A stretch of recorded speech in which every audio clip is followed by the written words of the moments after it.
शेतकरी मित्र हो, नमस्कार. आज आपल्यासोबत रोशन वाजे सर आहेत. ते स्वतः ऑर्गॅनिकमध्ये PhD होल्डर आहेत. त्यांचं स्वतःचं रासायनिकचं शॉप पण आहे.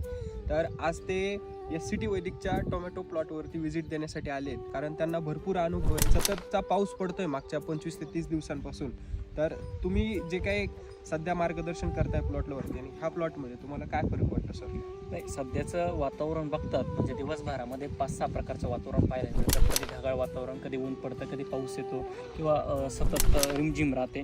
तर या सर्वाच्या परिस्थितीमध्ये सध्याचं प्लॉट बघतात कुठल्या पद्धतीनं रोगाचा अटॅक नाही, कुठल्याही पद्धतीत ऊन येऊ नये प्लॉटमध्ये. फुलकळी एकदम सुंदर प्रकारे, फुटवा पण चांगल्या प्रकारे आणि नक्कीच सुंदर असं तंत्रज्ञान आहे, सुंदर अशी रिपोर्ट आहे. आणि आवर्जून शेतकरी मित्रांनी सुद्धा असं तंत्रज्ञान वापरून आपली जी काही बंजर जमीन होत चाललेली आहे किंवा जे काही क्षारित जमीन होत चाललेली आहे तिच्यापासून वाचवण्यासाठी आपल्याला असे काहीतरी नवनवीन प्रयोग आणि असे जर सकारात्मक आपल्याकडे गोष्टी असेल तर आपण नक्कीच जमीन सुधारू ठेवू शकतो. तुमच्याकडे 1500 प्लॉट आहे तुम्ही सांगितलं सध्या कन्सल्टिंगला, आणि आज हा SCT वैदिकचा जो प्लॉट आहे हा 30 दिवसामध्ये 35 दिवसामध्ये एकच फवारणीवर आहे.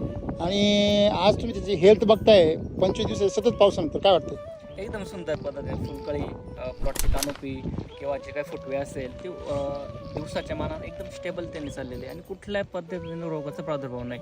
0% रोग किंवा 0% कीड असं काय फिलिंग आहे तुमचं हे पाहिलं? नाही, नक्कीच मला स्वतः एक असं लक्षात आलं की नक्कीच तंत्रज्ञान चांगल्या पद्धतीनं काम करतंय आणि अनेक शेतकऱ्यांनी त्याचा वापर सुद्धा करायला पाहिजे. काय हरकत नाही. केमिकलपेक्षा ऑर्गॅनिक ठीक आहे, ऑर्गॅनिकपेक्षा वैदिक तंत्रज्ञान हे हो, नक्कीच.